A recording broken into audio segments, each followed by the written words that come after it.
At this time, I'd like to move on to our presentations. I would like to introduce Peter Landon, who are presenting 400ZR/ZR Plus Management and Automation. Peter is a Director of Product Line Management for the Nokia Network Services platform. This is Peter's third time presenting at NANOG. Peter's first talk at NANOG was called Why Operators Need Transport SDN, not just another SDN presentation at NANOG 63 in San Antonio, 2015. Welcome back to NANOG, Peter. We are very happy to have you back with us today. All right, thanks, Kat. Yeah, 2015, I actually remember that presentation. And I think Phil did a great job on Monday describing how far things have come with SDN or not. But what I want to talk about today is 400ZR management through automation. Now, I'm from Canada, so I say ZR. But being in Texas, we're going to go with ZR today. But if I go back and forth, please, bear with me on that. Okay, so the first thing we're going to cover is the coherent landscape. It's just an overview of where 400ZR is today and what the technology is capable of, what it's not capable of. And then we're going to look at managing coherent optical, and there's some special considerations that you want to keep in mind with that. And then we'll touch on why you should consider automating your IP and optical network. And then we'll go through a couple of use cases. But what I want you to take away from the discussion today really is that if you're looking at deploying 400ZR in your network, there's really no one-size-fits-all management approach. Depending on how much integration you want with a brownfield network or with a greenfield new deploy, your network automation has to be flexible enough to be able to handle both of those scenarios. Okay, so the landscape, maybe show of hands in who's looking at 400ZR, possibly deploying in the future, or just maybe interested in it. Okay, yeah. I think you've maybe read about some of the promises that are being put out there for ZR and wanting to learn more about it. And so what we'll do is start with where it came from and the motivation behind it. So right around 2017 at the OIF, there was a project started called 400ZR, and it had a central goal of reducing the cost of data center interconnect. And the way that it was going to be done was by moving the coherent transponding functions into the router. Now, this is not new. There's been coherent optics for years. But you can see from the chart, tracking the size of the coherent optics versus the client has never been in parity. So what happens when you deploy, or if you introduce a coherent optic that is larger in form factor, you end up with an inefficient faceplate, and you really end up stranding bandwidth. So until you get to the point where the client optic and the coherent optic are in the same form factor, it's not going to really take off. So with that in mind, the group targeted a next generation DSP, a technology node of 7 nanometer. And at the time, the estimates were that you could fit within that technology envelope the power that was required to be for the QSF PDD. And so between that and really fiercely tracking the scope creep so that things didn't blow out of the package, they managed to standardize the 400ZR form factor. So you can see here I'm showing 3 plugs. The one on the left, ZR, that's the standardized ZR plug, targeted at DCI 80 to 120 kilometers. The second one is the ZR Plus, and this is using the same form factor, the same DSP actually, but it implements a different forward error correction that allows it to have a longer reach up into the 400 and beyond kilometers. And then recently announced is this so-called 0 dBm which has a higher launch power through an amplifier in the plug. And with this, you'll actually have the ability to introduce ROADMs into the infrastructure, which is important, as you'll see. So one of the things that we've done with the introduction of this technology is a TCO modeling study. Now, we picked an architecture of a ring and a metro access ring. And to point out that this is really based on rings. So if you've got a mesh architecture, these findings don't apply. But for a ring, we had some interesting results. So assumptions were that the ring size was 5 to 8 nodes from 50 to 800 gig, and we were assuming these 0 dBm pluggables so that we can introduce ROADMs into the architecture. So here's a picture of our assumptions and how they work with the ring. So you can see in there's two pictures here. In the top picture, traffic is being added at A3, for example, utilizing a ROADM. And you can see that the traffic that's traversing the ring doesn't actually enter that router unless it has to be added or dropped. So it's bypassed. The picture below shows a hop-by-hop approach where all of the traffic enters the router and is passed around the ring.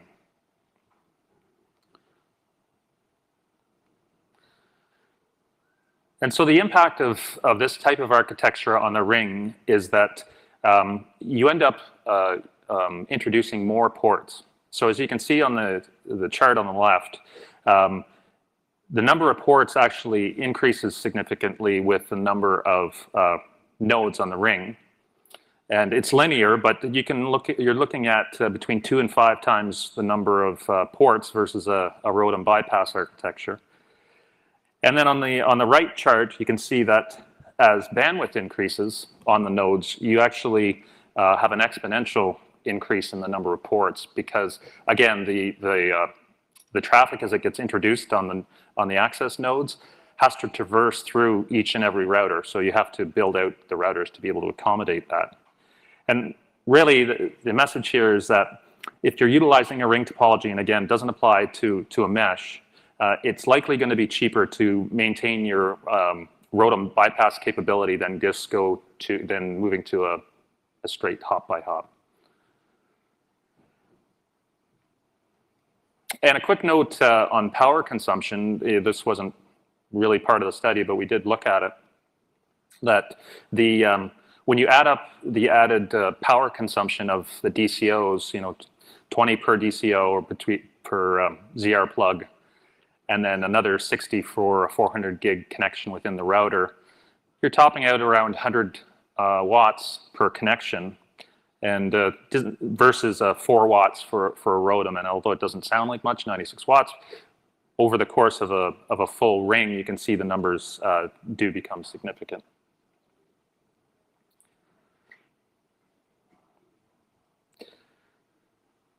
All right, so now let's jump into the network management. I like to look at it as a gradient of complexity. Going from, on the left, a very simple short reach Ethernet all the way to the most complex optical line system. And when you start with, on the left, with a short reach optic, really it's not much to it. You plug it in, the link is up or down, and that's all there is to it.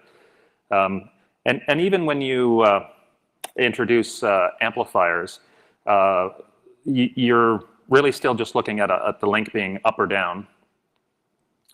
But when you get into a DWDM scenario, then you've got multiple wavelengths on the same fiber. So in addition to needing to know whether the link is up or down, you might want to have a channel plan.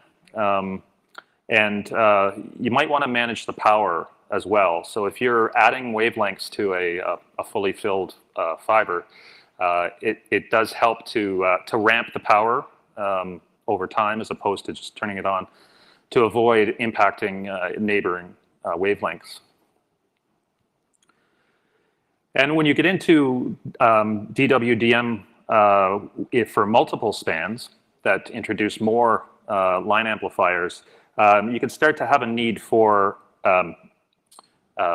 active power management. And so in this case, you're starting to get into the realm of potentially wanting to have an optical controller in place, because it's vendor specific. It understands the nature of the underlying optical system, and you can control it in a more efficient manner.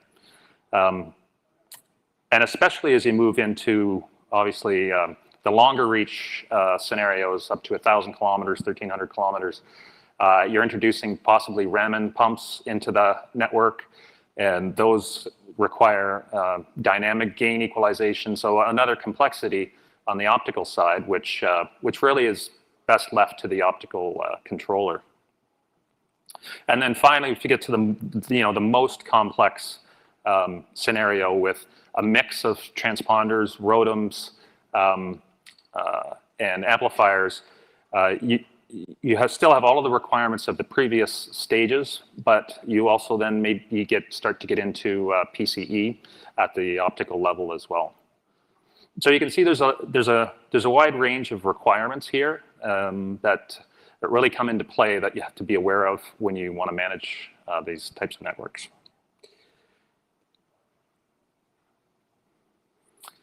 So this picture is depicting an architecture that has separate management of the IP and the optical. And since they're separate and the plugs are on the router, in this case, the IP controller management system is going to control the pluggable. So the power level, the wavelength, the parameters of the plug. And the optical management system, depending on the complexity, perhaps if you have underlying ROADMs within that line system, the optical management will provision those links. And in this case, because they're separate, your optical system is actually provisioning in what's so-called alien wavelength. It has no idea of the service between the ends of that wavelength, but it's provisioned the wavelength, and the IP system controls the parameters.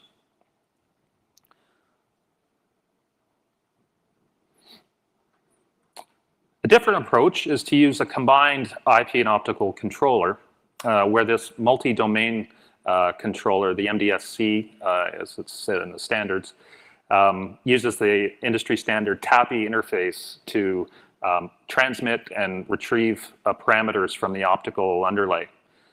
The overall management of the end-to-end link provisioning happens at the IP domain with the multi-domain control, but the optical management system has the optical parameters under its control. So you can see here that the optical controller has control over the pluggables, the power levels, which become more important as we get into the higher output 0 dBm plugs, and then obviously all of the optical layer as well. One thing to mention in this scenario is that the optical controller is actually interfacing through the router to the plugs. So in this case, I'm showing controlling it via netconf using an open config model, but that's something that you're going to want to consider if you're looking at this approach.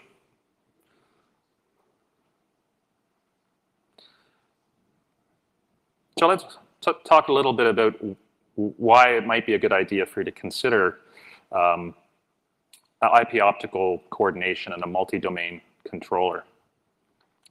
So the IP optical is a unique space because it's always been and continues to be dominated by operational silos.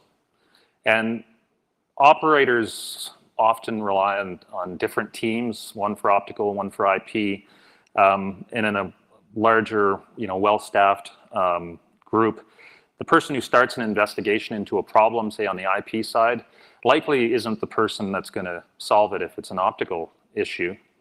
And so you end up with tickets, and it's an inefficient communication of issues. And even in the case of a smaller team that are handling both domains, they may have different tools, and so you end up with cutting and pasting, and it's inefficient, error-prone. In either case, having a multi-domain controller that has visibility to alarm information and topology makes for a more efficient operating system to work with.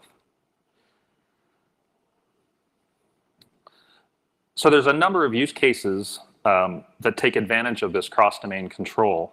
But one of the main ones is related to communicating the optical SRLG information, or the shared risk link groups, from the optical domain to the IP domain, so that the PCE on the IP side has the information it needs to maintain diversity between protection paths. If the PCE doesn't have the full picture, it could route paths that it thinks are diverse when actually the underlying optical infrastructure is routing that both paths across the same link, and it's at risk. So with cross-domain coordination, that's one of the main use cases. But once you have that communication between the IP and the optical domains, it opens up a wide array of valuable use cases. And I like to split them into sort of three categories. The first one being the discovery aspects. Second is the correlation aspects. And then finally, the optimization use cases. The first one, under discovery, really forms the basis of all of the remaining use cases, because it's where the coordination between the IP ports and the optical ports, usually over a gray optic link, is discovered automatically with LLDP snooping. And once that correlation, once those ports are correlated, all of the other use cases become possible. The first one being diversity analysis, again, being able to see the underlying optical infrastructure and being able to alarm when an LSP or two LSPs that need to be diverse are traversing an underlying shared link. For coordination of assurance and troubleshooting, we mentioned that earlier. This is where you have an IP alarm that has an underlying root cause, which is optical, and you can be faced with a flood of unrelated alarms or sub-alarms that can be masked out and have a root cause analysis done if you understand the correlation between the IP and the optical side. Elastic IP and optical bandwidth, this relies on the communication of the multi-domain controller with both the IP and the optical side. And it can dynamically change ports on both sides of both domains. So for example, if you've got, during the day, you've got a lot of east-west traffic or north-south traffic, say, happening on a particular lag, say with 3 members. And then in the evening, that traffic demand changes into a more of an east-west picture. A cross-domain coordination element or controller can switch the lag elements dynamically because it has control over both the IP and the optical side. Now, this is just one. That's sort of a calendaring application, but you can also do it based on the bandwidth utilization of a particular lag or port, and have a series of inventory that can be added to a particular lag when it's required. The coordinated operations control, this relates to performing maintenance on optical links. If you don't have a view to the traffic that's running on an optical link, sometimes it can be difficult to know whether taking that link down is going to have adverse effects on the traffic. And so with visibility into both the IP and the optical, you could actually go and simulate the impact of taking the link down on the LSPs and see how they reroute within the system, and take that further. And if you're satisfied with how the PCE is going to reroute things, you can go ahead and instruct it to do that reroute, but prior to taking the link down. So then you can take the link down, perform the maintenance, and bring it back up with no impact to traffic. Cost-effective multi-layer protection. This is getting into more of the optimization features. This one is related to protecting lag members, for example. Again, with the capability of controlling the IP ports and the configuration and the optical port configurations, you can, on a link going down, you can do an automatic protection switch and sort of a 1 for n protection scheme versus having to duplicate the whole lag or all of the members of the lag. Saves CapEx and port deployments.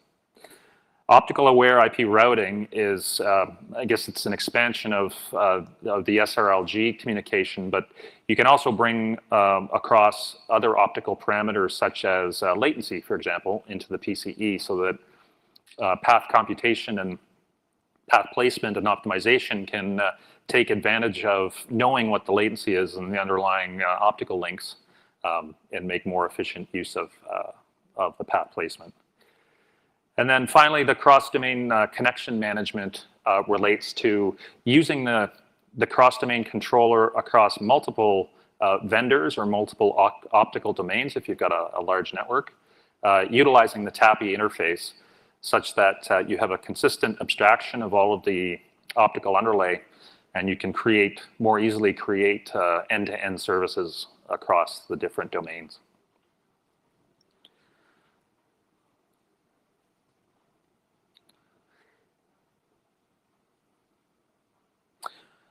So now some specific use cases related to 400ZR, Texas, right?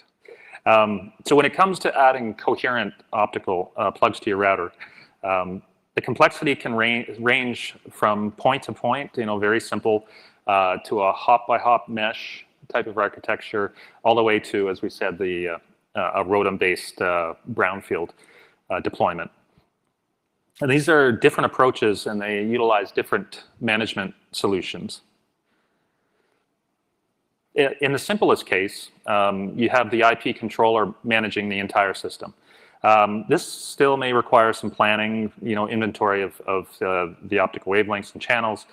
And in the more complex case, with a fixed optical add-drop mux or a FODEM type of deployment, you can still have the IP controlling the underlying optical system, depending on the capabilities of the management system.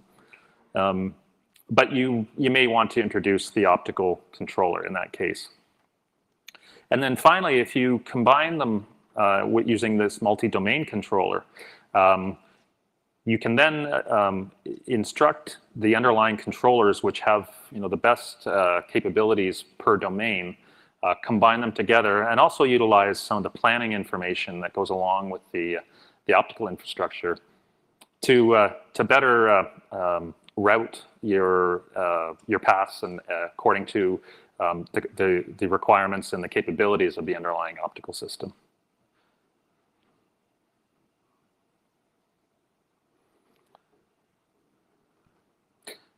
So I want to dig a little bit deeper into this hybrid scenario with the bypass tunnels.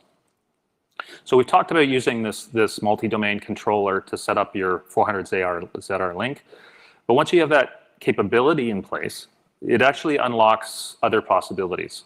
For example, with intent-based provisioning, you can simplify the lifecycle management of your ZR link. If you're not familiar with intents, in its simplest form, it's about describing what you want as an outcome versus how you want the outcome to be delivered. Simplifying, operations. But what it also gives you is a centralized database, a single source of truth about the desired state of the network. So the operator then has a capability of running audits on the state and monitoring for sort of out-of-band changes. For example, in the middle of the night, a CLI command gets used, and the network is now out of sync with the intent.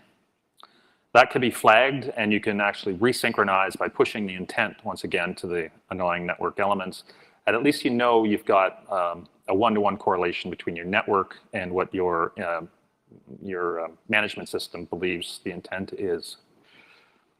So if we look at an example in intent here, create a 400G connection between New York City and San Francisco. The multi-domain controller can use the planning tool input to determine the least expensive path to achieve that desired link. It may be ZR links over a hop-by-hop infrastructure, or via long-haul optics if they're available, and the underlying link budgets are work out. And this is all done in a model-driven approach, although usually a legacy infrastructure is also supported using an SNMP, for example.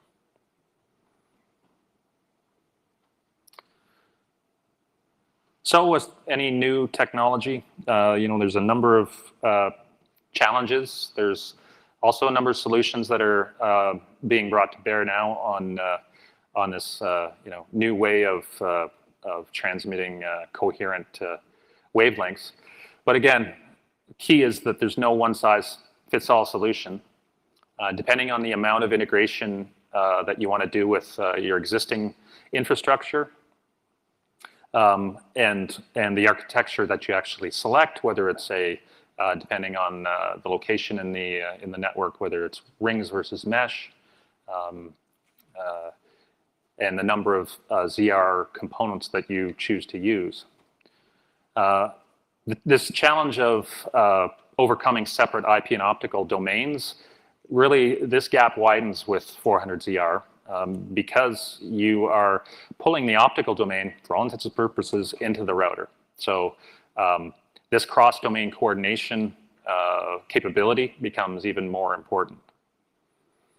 And then, of course, there's always multi-vendor considerations, both at the IP level and at the optical level, or network level, but also the plugs themselves. There's promised interop between plugs, so that has to be qualified and tested, which I think we're going to see the OIF do some testing at OFC coming up. So, there's a number of challenges to be overcome, but I think cross-domain controllers and the infrastructure of an SDN-enabled management system can really help to overcome these challenges. That concludes my discussion, and I've provided some references here to the TAPI agreement, as well as a few others.